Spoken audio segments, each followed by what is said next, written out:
Panci aman, Mas? Aman. Ya, aman dan itu sudah inkrah. Nah, itu aku pengen tanya. Heeh. Itu panci beneran diambil?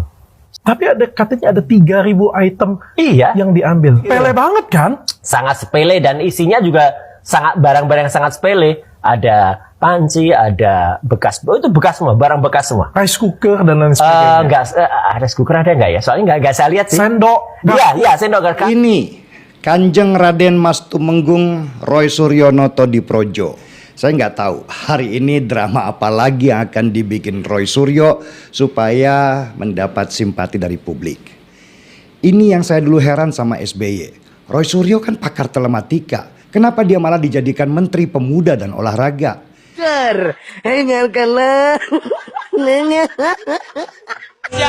Selasa ternyata juga menyaksikan pertandingan ini dan di sanalah tanah airku. Ayo.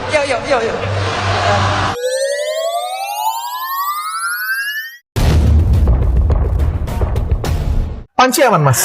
Aman. Ya, aman dan itu sudah inkrah. Nah, itu aku pengen tanya. Heeh. Itu panci beneran diambil? Sama sekali tidak.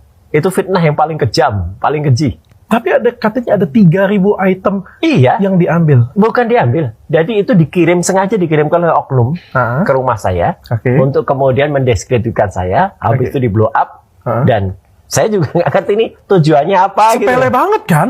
Sangat sepele dan isinya juga sangat barang-barang yang sangat sepele. Ada panci, ada bekas, itu bekas semua, barang bekas semua. Rice cooker dan lain sebagainya. Enggak, ada skuker ada nggak ya? Soalnya nggak saya lihat sih. Sendok. Iya, sendok. Karena barang itu dikirimkan ketika dia terakhir. Waktu itu saya ada di South Korea, di Korea Selatan. Kemudian pulang, masih di Jakarta.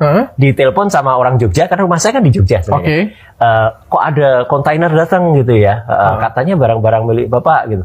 Enggak, aku nggak merasa punya barang gitu ya. Iya. Tapi kontainer ini nutupin, bisa dibayangin kan, dok? Iya. Kontainer itu nutupin jalan masuk ke kampung gitu ya, ke rumah saya kan ya, meskipun di pinggir jalan, tapi kan agak jalan masuk gitu.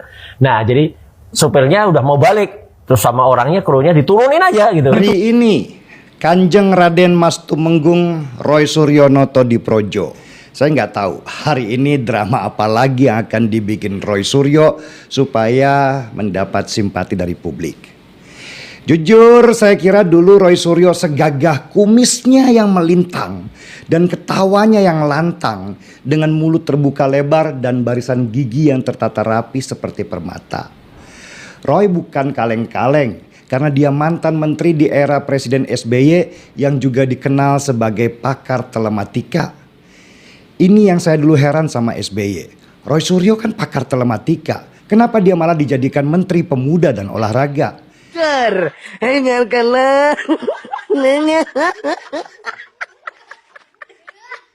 Ini kan kerjaan dengan keahlian yang berbeda. Akhirnya begitulah, Roy Suryo jadinya gagap ketika harus tampil di muka publik sehingga dia lupa syair lagu kebangsaan Indonesia Raya. hari Selasa ternyata juga menyaksikan pertandingan ini dan di sanalah tanah airku. Ayo. Yuk, ambil ke satu lagi.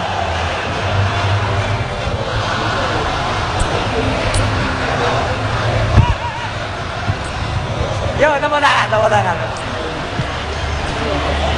kita sempat mendengarkan upaya dari Menteri Pemuda dan Olahraga Bapak Roy Suryo yang mengumandangkan lagu Indonesia Raya, mengajak para supporter untuk menyanyikan lagu kebangsaan bersama-sama dalam upaya untuk mendamaikan mereka, membawa para supporter lebih tenang dan juga menjadi atau merasa menjadi satu kesatuan sebagai supporter sepak bola Indonesia.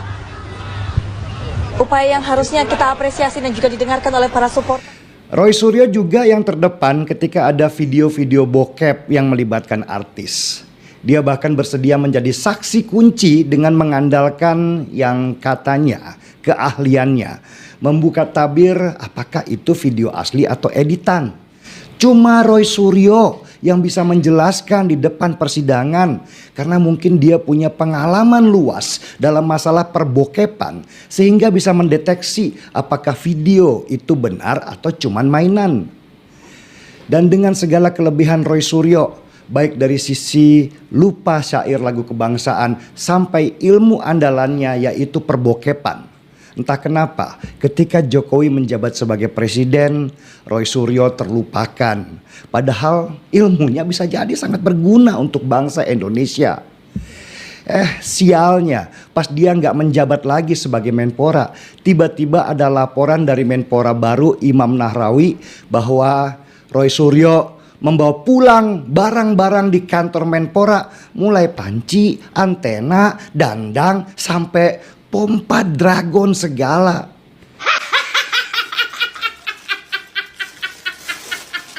Ada lebih dari 3.000 barang di Kemenpora yang katanya dibawa Roy Suryo dengan jumlah total 9 miliar rupiah.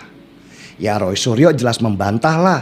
Dan dia ingin membuktikan bahwa dirinya tidak membawa barang-barang dapur itu. Tapi stigma negatif sudah terlanjur melekat di diri Roy Suryo, sehingga setiap kali dia komentar sesuatu, gambar panci selalu dikeluarkan untuk menyindir dirinya. Dan sesudah tidak menjabat, Roy Suryo menjadi galak di media sosial. Tweet-tweetnya selalu menyerang seolah nggak ada yang benar yang dilakukan oleh pemerintah.